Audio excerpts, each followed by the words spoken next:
Hi, this is Siofra's Magic Alcove, and I'm Siofra Bradigan. So today we're going to talk about Litha and some of the different celebrations that I've participated in, and the ritual that our group has sort of adopted and used for this day of the year. So first off, summer solstice is an astronomical event that takes place every year, and it indicates when we have the longest amount of daylight in the northern hemisphere. And the winter solstice would be for those in the southern hemisphere, and they would have the longest amount of dark during the 24-hour period.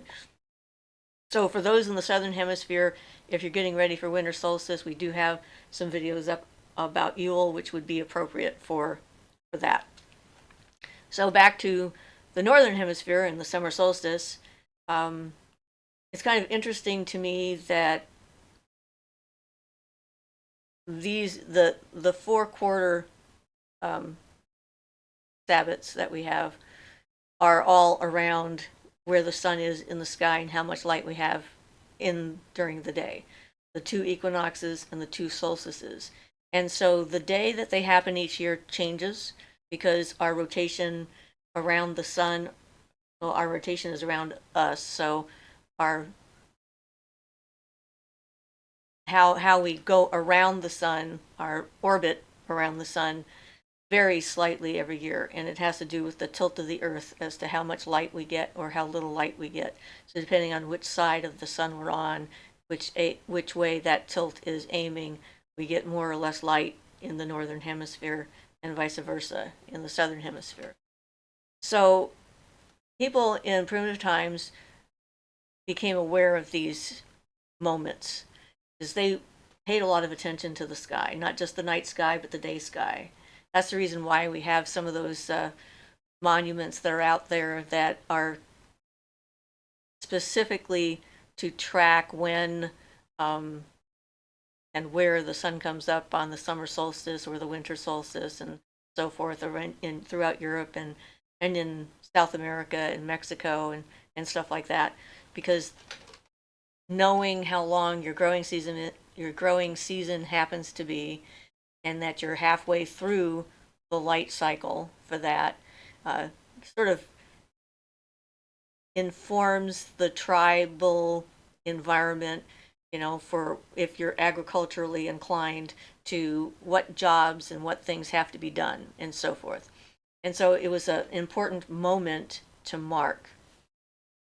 And the day after, of course, the summer solstice, we start to lose the amount of daylight until we get to this fall equinox, and then we have the equal light and dark again, and then we're heading back into the dark time for the winter. So whether or not you're pagan or spiritual or atheist or what have you, the solstices and the equinox happen every year because they're not dependent upon any kind of belief. It's our approach to the meaning of that kind of astronomical event that decides what kinds of rituals that we're going to do and what's going on in our own life as to how that's going to flavor the rituals that we plan and participate in and so forth. And even if you aren't up to doing a full-blown ritual like, drawing the circle and calling in the directions and calling in the gods and goddesses and so forth, it's a nice time to get together with people of like mind and share stories and have community. And, just think about the fact that we are here on this amazing planet and that there is all this life around us and that we are a part of this larger cycle of existence. And so even that is a good way to celebrate any of the holidays. So if you don't have it together or you don't feel like you can because of circumstances, do a full-blown thing, don't feel bad about it. Just think about the significance and think about how the people who came before us celebrated and noted this time of the year, and that those who come after us will do the same because it's part of Earth, it's part of our life cycle in the whole universe, kind of thing. So I thought I would share the ritual that we came up with, and a lot of that material comes from Starhawk's book, Some of it was original, but a lot of it is not. It depends. And since it's a day that is a happy celebration and sad at the same time because we know that we're losing the light, and so we use roses because of the thorns on the roses, because the roses are beautiful and wonderful and full of bloom and promise and beautiful scent, but they're they can hurt. So they have that sort of combination of feelings that we can associate with this day. And so, and other flowers that grow in the summer that you might have lying around. And apparently, the Christians celebrate St. John's Day around the same time of year. They have varying days of the month that they use. But so, flowers that were appropriate, St. John's wort and that kind of thing, were used in Christian celebrations of this. So,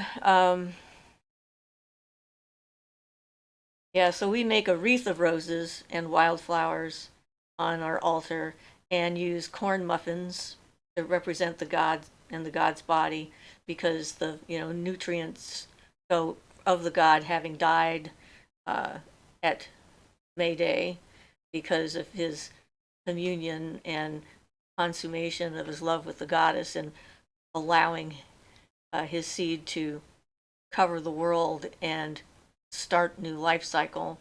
So his essence or his energy has gone into all of the foods that we eat and all the flowers that we see and everything else. And so the corn muffins is sometimes an easy way, so you can have like small little things that you can hand out to people so everyone can get their own. I've done corn gods, sometimes work and sometimes don't at various rituals.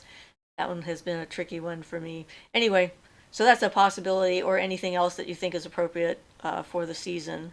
And if people want to get together and celebrate it, they can decorate themselves with flowers, or they can wear red or yellow or orange, some sunny color or something like that, just to kind of highlight that whole light kind of energetic thing.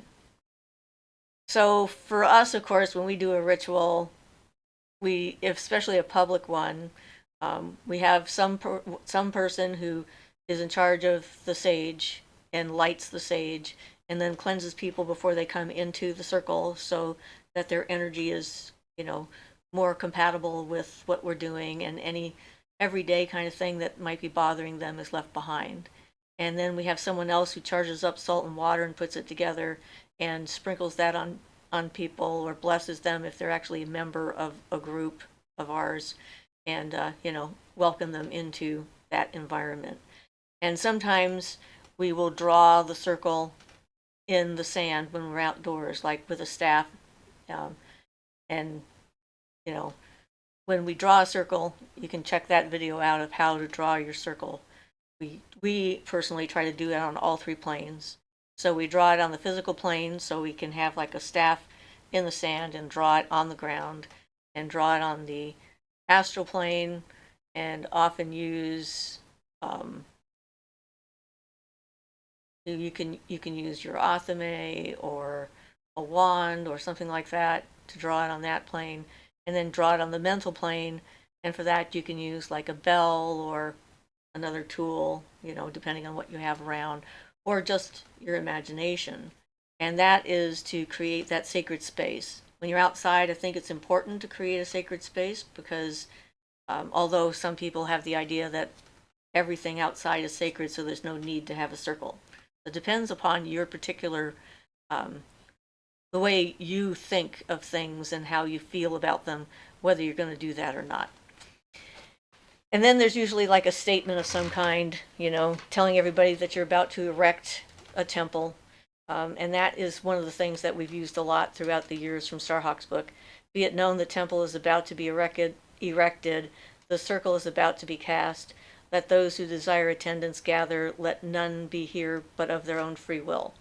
And that's a really important statement because if someone is feeling uncomfortable being in your circle, you don't want to have them in your circle. It kind of ruins it for everyone. not just for the person who feels uncomfortable. So make sure everybody knows that it's not going to be like the end of the world if they decide that they have to leave. Although if you have drawn a circle, you'll want to cut them out and make sure that people know that if they're participating in your ritual. So, the high priest or high priestess or one of the other members of the group can use their athame and cut a hole in the energetic circle that you've cast and open it up for them to go through and then close it up behind them so you don't have to like redraw everything, right?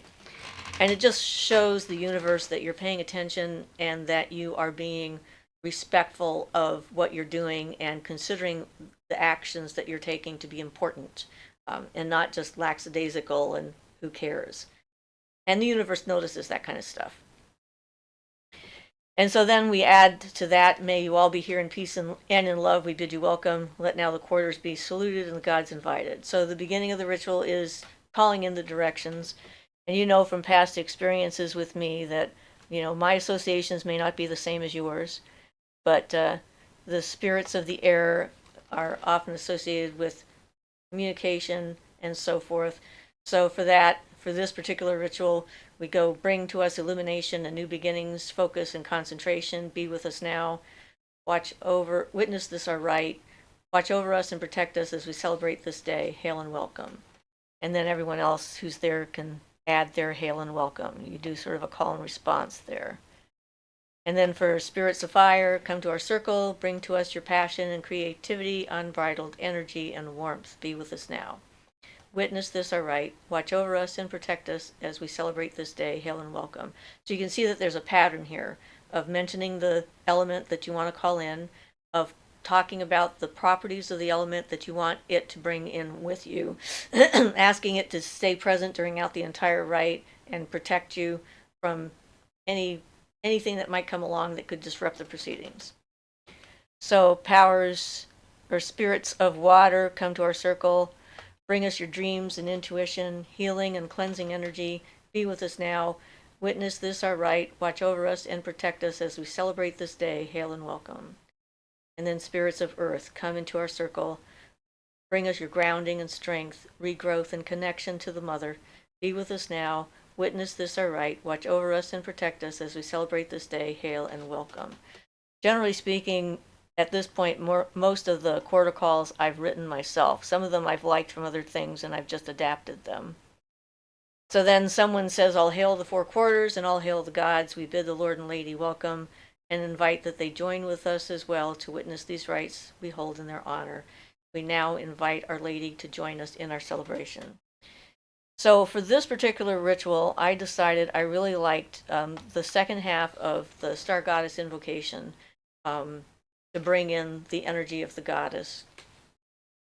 And this is the version that I got from Starhawk's book. There's probably, 10 or 12 different versions of this. I think the first version was written by Gardner's High Priestess, whose name is not coming to me at the moment, but we all know who she is. It'll come to me later. But anyway, yes.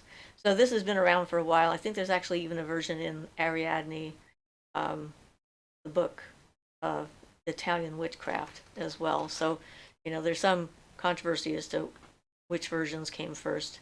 But it's been out there in the public for so long, as kind of people create their own version of it. So this is my version, I guess, of this one. So hear the words of the star goddess, the dust of whose feet are the hosts of heaven, whose body encircles the universe. I am the beauty of the green earth, and the white moon among the stars, and the mystery of the waters, and the desire of human hearts. I call upon your soul to arise and come unto me, for I am the soul of nature that gives life to the universe. From me all things proceed, and unto me all things must return. Before my face, beloved of all, let your divine innermost soul be enfolded in the rapture of the infinite. Let my worship be in the heart that rejoices, for behold, all acts of love and pleasure are my rituals. Therefore let there be beauty and strength, power and compassion, honor and humility, mirth and reverence among you. And you who think to seek me, know that your seeking and yearning will avail you not, unless you know the mystery. that if that which you seek you find not within you, you will never find it without. For behold, I have been with you from the beginning, and I am that which is attained at the end of desire. And of course, when I'm doing that in the ritual, I have my arms up in the air, and I'm usually not looking at my paper. I have it mostly memorized, but it's one of those that keeps changing on me in my head. So then everyone has acknowledged that the goddess has joined the proceedings, and at that point, if whoever's the goddess holds up an apple, here's the great secret, and you cut open the apple and show the pentagram within. Behold the fivefold star, the promise of rebirth, and know that I am with you always. And if you're going to use the apple for this, and it's really cool to open it up and find a five-pointed star inside of it, and we use it at different rituals throughout the year, make sure that you buy several of the same apple and cut it before you do the ritual to make sure it actually has a star in it, because there are some apples out there that don't. Mutated apples or hybrids of some kind or whatever. The first time I did that in the middle of a ritual and I opened it up to hold the star and there's nothing. It was like there was no center to this apple. It was a really nice tasting apple. It was wonderful. I loved it, but yeah, no star. So kind of lost the symbolism of that. And yeah, so that's kind of entertaining.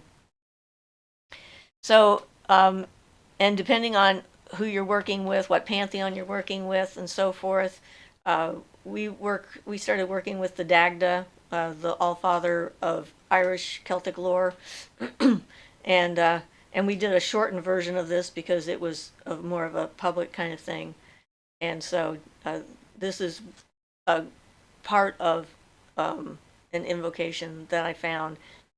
We have a longer version of it as well, and I found several of them and put them together in different orders to make it flow right for us. So, Dagda, most honored High Lord All-Father, hear my call, O giant God with the great staff. Come forth unto me, Lord of perfect knowledge. To you we do honor, excellent God, mate of the great Queen. Be in me as I am in you. Kindle in me, Lord of life, bountiful giver. I am the fire beneath the cauldron, the God with the great staff. I am the Lord of secret knowledge. To you I come with light and life. Lord of the hunt am I, and God of feast and mirth. I come forth now to illuminate the path, to help you and guide you in the way. With strong arm shall I protect you, with bright light shall I guide you. In the pathway shall you walk protected and guarded by the great Father Dagda, Lord of light and life. And then, in this case, Ian holds up a seed. We've tried several different fruits. It's like mango one year. Boy, is it hard to get a seed out of a mango. That was like a 2-hour operation trying to get all that stuff cleaned up. At this point in time, we went with an avocado seed. I don't think that the specific seed is important as the fact that it is a seed. An avocado seed is pretty big and easy to get out of an avocado, so you can have the seed. So the priest holds up the seed and says, here is the great promise of rebirth after death. And then holds up the fresh fruit the seed came from and says, behold the gift of life and continuation of the cycle after death. And so that's just sort of, symbolic of all that kind of stuff. And then once everybody is in the right mind, this is a passage from Starhawk's ritual in her first book, The Spiral Dance. And most rituals have some kind of a statement about what the time of year is, why we're here, what we're doing, what's going on. So this is this one. This is the time of the rose, blossom and thorn, fragrance and blood. Now on this longest day, light triumphs, and yet begins the decline into dark. The Sun King grown embraces the Queen of Summer in the love that is death, because it is so complete that all dissolves into the single song of ecstasy that moves the worlds. So the Lord of Light dies to himself and sets sail across the dark seas of time, searching for the Isle of Light that is rebirth. We turn the wheel and share his fate, for we have planted the seeds of our own changes, and to grow we must accept even the passing of the sun. And that sort of helps a group get into a similar state of mind. If you're going to do group work, a group mind is kind of important to the magic. So with us, at this point, when we're doing it not with the public, we do the tree meditation and the healing chant, or we just do the tree meditation if it's with a group of people that we're not currently working with, and save the healing chant for another time. And then we sing our songs, which I still haven't done a video of all of our songs. And then there's something else from Starhawk's book that is kind of fun to say as you're, thinking about the passage of time. Set sail, follow the twilight to the west, where you may rest, where you may rest. Set sail, turn your face where the sun grows dim, beyond the rim, beyond the rim. Set sail, one thing becomes another in the mother, in the mother. Set sail, make of your heart a burning fire, build it higher, build it higher. Set sail, pass in an instant through the open gate, it will not wait, it will not wait. Set sail, over the dark of the sunless sea, you are free, you are free. Set sail, into the raging wind and storm, to be reborn, to be reborn. Set sail, over the waves where the spray blows white, to bring the light, to bring the light. And in different types of group settings, you can have like some people just doing the set sail throughout the entire thing, while other people do the different phrases and stuff, and it can build up a pretty powerful, energetic. I don't know what to call it, but it's just pretty neat. It really builds up power well. So at this point, after we're done with that, someone in the group takes that wreath of roses from the altar and stands in the center of the circle of everybody sitting and looking at one another, and then holds the roses up, and then does an eye gaze with each individual person as they go around the circle, and says to each person, see with clear sight and know the mystery of the unbroken circle. And you just go all the way around the circle like that until you're done. So if there's not very many people, it's pretty quick, but if there are more people, it can take a while. But it's important for everybody to get their opportunity to do that. And then we just, have sort of a litany about the God. It's like, behold, the God has gone into the grain, he will feed us. The sun is on the water, you will quench our thirst. I am in the corn, then it will grow high. I am on tree and vine, you will ripen in season. The sun is not lost, it will rise again. The sun is within us all. And that's when we eat our cornbread.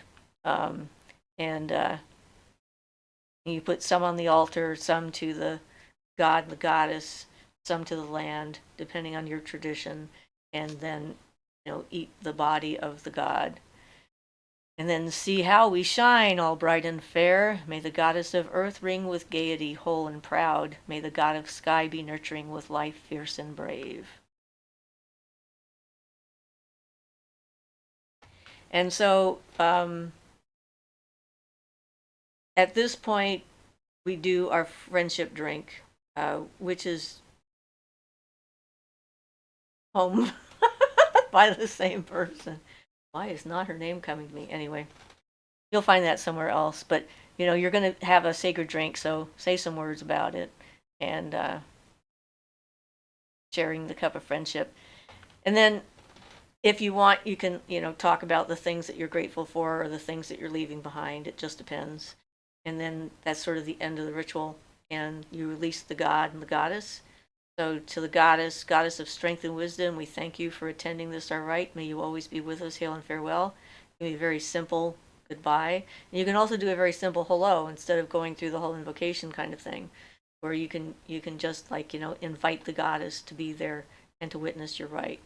And then Dagda, god of the cycle of life, we thank you for attending this our rite. May you always be with us. Hail and farewell. Same thing with the god. You can just invite the god in a general sense and then say goodbye to him in a general sense.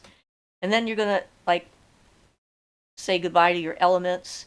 So spirits of earth, thank you for attending our circle and bringing us your grounding strength and your connection to the mother. Stay if you will, go if you must. Hail and farewell. And spirits of water, thank you for attending our circle and bringing us your dreams and intuition, healing and cleansing energy. Stay if you will, go if you must. Hail and farewell. And again, you can see that there's a pattern here. Mentioning the element, thanking them for the the things that you wanted them to bring, and then telling them that they can leave if they wish to.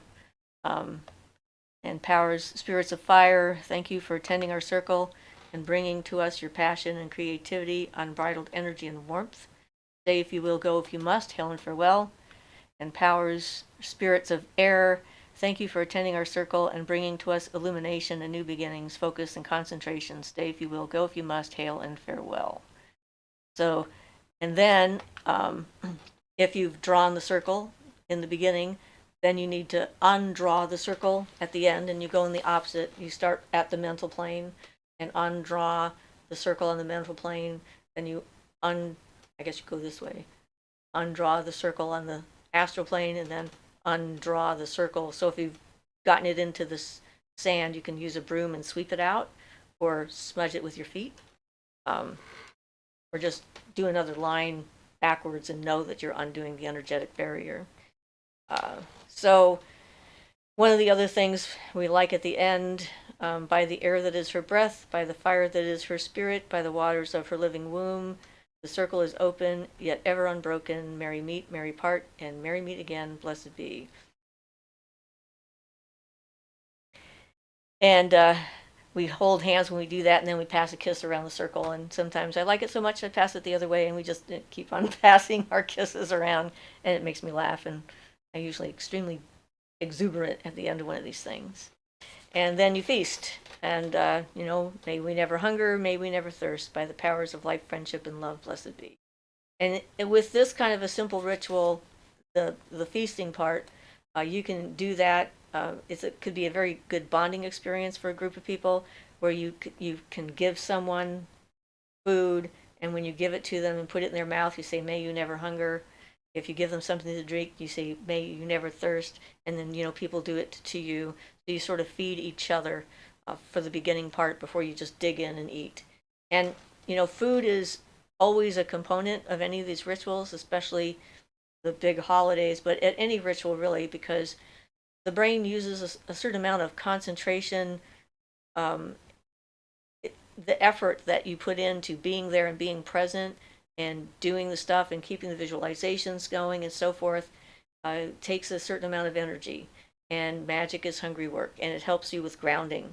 So if you're flying too high or whatever and you eat something afterwards, it can help to sort of bring you back down into your body and get you a little bit more out of the mindset that you were in, so that you can then transition from being in this wonderful, magical, sacred space with the people that you care about and that you're beginning to know or whatever, and then back to ordinary reality where there's traffic lights and stop signs and people who are in bad moods and going grocery shopping and all the other things that we have to take care of on a daily basis that aren't this.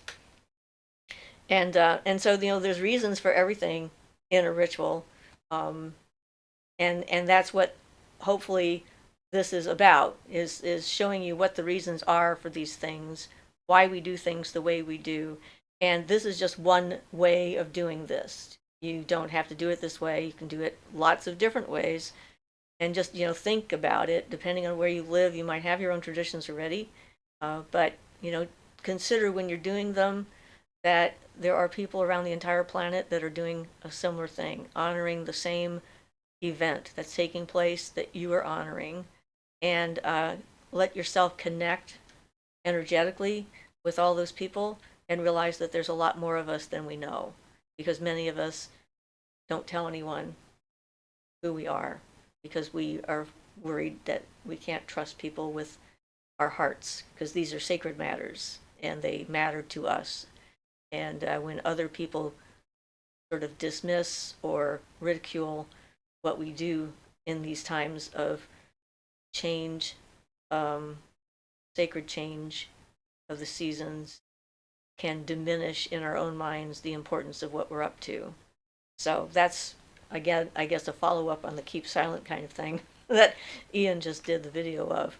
Some things are just sacred enough that you don't want to expose them to those who would not understand what you're talking about. So hopefully this has given you some inspiration and ideas and whatnot, has been a fun listen if you can't watch it or what have you. Um, and I think this year it's going to be June 21st is going to be the summer solstice. So that's coming up in, I think, 10 days from the day I'm making this video. And I will see you all tomorrow on our live show.